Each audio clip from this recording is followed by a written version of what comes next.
Morning students, 7th class, lesson number 2। बच्चों, ये कल से आपका लेसन नंबर 2 चला हुआ है, जिसका नाम है परिसंचरण एवं उत्सर्जन। ठीक है, क्या नाम है? परिसंचरण एवं उत्सर्जन। तो उसी में कल की जो वीडियो डाली थी वो लेसन नंबर 2 की डाली थी, परिसंचरण एवं उत्सर्जन। और अब हम शुरू करने वाले हैं नेक्स्ट, रक्तदाब। उसी लेसन में हेडिंग है रक्तदाब, ब्लड प्रेशर। ये जो ब्लड प्रेशर होता है, ये आप डॉक्टर के जब इसको चेक कराते हैं तो बच्चों, इसकी जो सही ब्लड प्रेशर होता है स्वस्थ मनुष्य का, वो 80 से 120 होना चाहिए। कहते हैं ब्लड प्रेशर 2 नापे जाते हैं, एक नीचे का BP for blood pressure, B for blood, P for pressure, blood pressure. तो नीचे का 80 होना चाहिए स्वस्थ मनुष्य का, जो बिल्कुल हेल्दी पर्सन है, और ऊपर का 120 होना चाहिए। तो 80 से 120 के बीच अगर ब्लड प्रेशर है तो समझ लीजिए वो एकदम ठीक है। और इतना ही बीपी सभी का होना चाहिए। एज फैक्टर अगर है या एज के अनुसार ये कम और ज़्यादा भी होता रहता है। तो रक्तदाब के बारे में अध्ययन करने वाले हैं। इसको नापने के लिए आपने देखा होगा डॉक्टर के गर्दन में एक जो है यंत्र इंस्ट्रूमेंट होता है, जिसको स्फिग्नोमेनोमीटर कहते हैं। क्या कहते हैं? एक 2 इंस्ट्रूमेंट होते हैं बच्चों। कौन से? 2, स्टेथोस्कोप और स्फिग्मोमेनोमीटर। स्फिग्मोमेनोमीटर और दूसरा होता है बच्चों स्टेथोस्कोप। तो जो गर्दन में इंस्ट्रूमेंट होता है वो स्टेथोस्कोप होता है। उससे हार्ट बीट नापी जाती है। क्या नापी जाती है? हार्ट बीट नापी जाती है, हृदय की धड़कन। और स्फिग्मोमेनोमीटर से, जो कि भुजा में बांध करके या हाथ में बांध करके जिससे बीपी नापा जाता है, उसको हम बोलते हैं स्फिग्मोमेनोमीटर। तो ये दोनों इंस्ट्रूमेंट बहुत साधारण होते हैं और ये इनकी जानकारी सभी को होनी चाहिए कि जो स्वस्थ व्यक्ति है उसकी हार्ट बीट ठीक चल रही है, हृदय की धड़कन और बीपी सही है। तो उसके बाद में ही बाकी मेडिसिन्स के या उसके बारे में बात की जाती है। सबसे पहले हार्ट बीट हर व्यक्ति की सही होनी चाहिए और उसका बीपी एकदम सही होना चाहिए। जो हृदय की जो 2 स्टेज होती हैं, 2 अवस्थाएं, एक होती है प्रकुंचन, एक अनुशिथिलन। प्रकुंचन हृदय का फैलना, अनुशिथिलन हृदय का सिकुड़ना। जब हृदय फैलता है तो समझ लीजिए उसमें ब्लड इकट्ठा होता है, और जब हृदय सिकुड़ता है तो वो पूरे ब्लड को पूरी शरीर के अंदर परिसंचरण कर देता है, पहुंचा देता है। तो ये प्रक्रिया प्रकुंचन और अनुशिथिलन से हृदय की धड़कन नापी जाती है। और बीपी, ब्लड प्रेशर के सिराओं के अंदर या धमनियों के अंदर ब्लड का प्रेशर ठीक काम कर रहा है, उससे हम ब्लड प्रेशर नापते हैं। तो ब्लड प्रेशर स्फिग्मोमेनोमीटर से नापा जाता है बच्चों, और हृदय की धड़कन स्टेथोस्कोप से नापी जाती है। इसके आगे हैं रक्त वाहिनियाँ। रक्त जो हृदय से जो रक्त चलता है बच्चों, उसमें वाहिनियों के द्वारा चलता है। धमनियाँ होती हैं और सिराएँ होती हैं। धमनियों के अंदर शुद्ध रुधिर बहता है, सिराओं के अंदर अशुद्ध रुधिर बहता है। उसके साथ साथ जब मनुष्य का रुधिर धमनियों के अंदर बहता है, वाहिनियों के अंदर बहता है, तो वो ऑक्सीजन को एक स्थान से दूसरे स्थान पर पूरे शरीर में ले जाने का कार्य करता है। और उसके साथ साथ ही जो कार्बन डाइऑक्साइड पूरे शरीर के अंदर फैली रहती है, उसको इकट्ठा करके श्वसन के रास्ते या फेफड़ों के रास्ते बाहर निकालने का कार्य करता है। ये हमारी रक्त वाहिनियाँ करती हैं। और ये जो हम श्वसन क्रिया करते हैं और ऑक्सीजन अंदर ले जाते हैं, ये ऑक्सीजन ब्लड के द्वारा ही पूरे शरीर में फैलती है, और पूरे शरीर की कार्बन डाइऑक्साइड ब्लड के द्वारा ही वापस फेफड़ों के द्वारा बाहर निकाल दी जाती हैं। तो ये शरीर में 2 प्रकार की वाहिनियाँ होती हैं, एक धमनी होती है, दूसरी सिरा होती है। मनुष्य के हृदय में अनेक धमनियाँ होती हैं।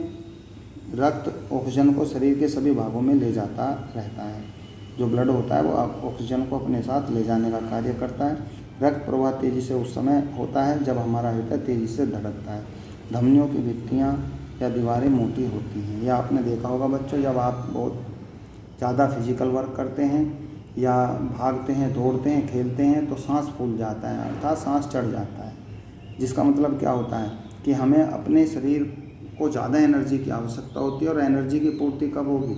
जब हम ज़्यादा से ज़्यादा ऑक्सीजन वायुमंडल से ले जाकर अंदर पहुंचाएंगे, तब हमारी उस ऑक्सीजन की पूर्ति हो जाती है। उस ऊर्जा की, उस एनर्जी की पूर्ति के लिए हमको अच्छे अच्छे खाने, दूध, फल, फ्रूट्स इत्यादियों का सेवन करते हैं। और ऑक्सीजन के द्वारा उसका ऑक्सीडेशन होता है, ऑक्सीकरण होता है, और जो एनर्जी इकट्ठी होती है वो एनर्जी पूरे शरीर के अंदर विभिन्न प्रकार की क्रियाओं का संचालन करती रहती है। तो इस तरीके से हमारा ये कार्य बच्चों चलता रहता है। जब व्यक्ति रेस्ट अवस्था में होता है, विश्राम अवस्था में होता है, तो उसके 72 से 80 बार धड़कन होती है। हृदय जो है 1 मिनट के अंदर 72 से 80 बार धड़कना चाहिए। 1 मिनट में 72 से 80 बार अगर हृदय धड़क रहा है तो समझ लीजिए वह व्यक्ति पूर्ण स्वस्थ है। तो इस तरीके से हमारी ये वाहिनियाँ काम करती हैं, धमनी और शिराओं के रूप में काम करती हैं, और हमारा रक्त जो है हृदय बराबर कार्य करता रहता है। हृदय की ओर रक्त को प्रवाहित करती रहती है। धमनियाँ छोटी छोटी वाहिनियों में विभाजित होती हैं, वही प्रतीत होती हैं। केशिकाएँ रक्त को हृदय में ले जाती हैं। यही वाहिनियाँ जिनको हम धमनी और शिराएँ कहते हैं, धमनी और शिराएँ कहते हैं। देखिए, कार्बन डाइऑक्साइड से युक्त जो रक्त है वो शिराओं के द्वारा हृदय में इकट्ठा होता रहता है, अर्थात अशुद्ध रुधिर, इसलिए इनका रंग नीला होता है। ऑक्सीजन युक्त रुधिर धमनियों के द्वारा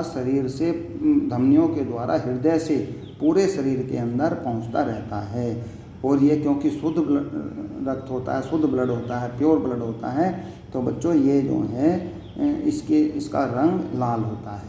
तो आपने देखा होगा कई वेन्स जो दिखाई देती हैं, शिराएँ जो दिखाई देती हैं, वो कैसी होती हैं? नीले रंग की होती हैं, और धमनियाँ लाल रंग की होती हैं। ये हमारे इस पर निर्भर करता है कि धमनियों के अंदर शुद्ध रुधिर बहता है और शिराओं के अंदर अशुद्ध रुधिर बहता है। इससे आगे बच्चों हम चल रहे हैं हार्ट में आप देख रहे हैं, ये हार्ट जो है हमारा शरीर में विभिन्न प्रकार के अंग होते हैं, जिनमें से एक अंग हृदय है, जिसको इंग्लिश में हार्ट बोलते हैं। रक्त द्वारा पदार्थों का परिवहन का कार्य हृदय का होता है। रक्त के द्वारा जो परिवहन का कार्य, ट्रांसपोर्टेशन का जो कार्य होता है वो हृदय का होता है। पंप की तरह कार्य करता है, हर समय धड़कता रहता है। धड़कन इसलिए रहती है बच्चों क्योंकि ये झटके के द्वारा, इसी धड़कन के द्वारा शरीर ब्लड का सर्कुलेशन करता है और शुद्ध रुधिर को शरीर के अंदर पहुंचाता है और अशुद्ध रुधिर को शरीर से इकट्ठा करने का कार्य करता है। और इस तरीके से ये जब आप इसको हृदय के बारे में देखेंगे तो हृदय 3 भागों में बटा हुआ दिखाई देता है। कैसे दिखाई देता है? हृदय मानव शरीर का एक महत्वपूर्ण अंग है जिस पर मानव शरीर पूर्ण रूप से आश्रित होता है। हृदय वक्ष गुहा में स्थित होता है। हृदय बच्चों वक्ष गुहा में स्थित होता है, जिसका निचला सिरा थोड़ा बाईं ओर झुका रहता है। हृदय में कार्बन डाइऑक्साइड और ऑक्सीजन परस्पर मिलते हैं। मानव का हृदय 4 भागों में विभक्त होता है। हृदय के ऊपरी जो भाग होते हैं उनको अलिंद कहते हैं। ऊपर के जो भाग होते हैं, एक भाग होता है वो 2 बराबर भागों में बटा होता है, जिनको हम अलिंद कहते हैं, बायालिंद और दायालिंद। बाएं और दाएं के रूप में बटा होता है। और नीचे के जो 2 भाग हैं उनको वेंट्रिकल्स कहते हैं, निलय। ऊपर के भाग को अलिंद और नीचे के भाग को निलय कहते हैं। और ये अलिंद और निलय भी 2 बराबर भागों में बटे होते हैं, बायालिंद दायालिंद, लेफ्ट और राइट। ऐसे ही वेंट्रिकल्स होता है, इनके कक्षों के बीच में दीवार होती है जो रक्त कार्बन डाइऑक्साइड को आपस में मिलने से रोकने का कार्य करता है। अर्थात शुद्ध और अशुद्ध रुधिर को मिलने से रोकने का जो कार्य करता है वो बीच में एक इसमें दीवार होती है और दोनों दीवारें वही दीवारें शुद्ध और अशुद्ध रुधिर को रोकने का कार्य करती हैं। ठीक है बच्चों, चलिए आगे। हृदय स्पंदन। हृदय के कक्ष की भित्तियाँ पेशियों से बनी होती हैं।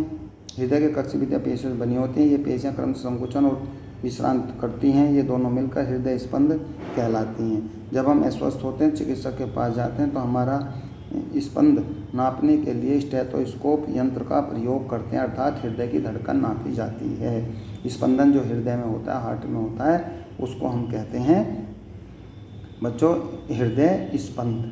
क्या कहते हैं?